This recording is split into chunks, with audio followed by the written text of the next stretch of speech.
మేఘాల్లో సన్నాయి రాగం మోగింది, మేళాలు తాళాలు వినరండి.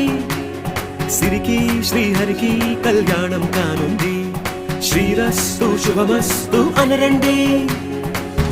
అచ్చతలు గంటో పెళ్లికి అర్థం చెప్పారంటూ, మెచ్చదగు ముచ్చట ఇది అని సాక్ష్యం చెబుతామంటూ, జనులంతా జై కొట్టేలా జరిపిస్తామండి.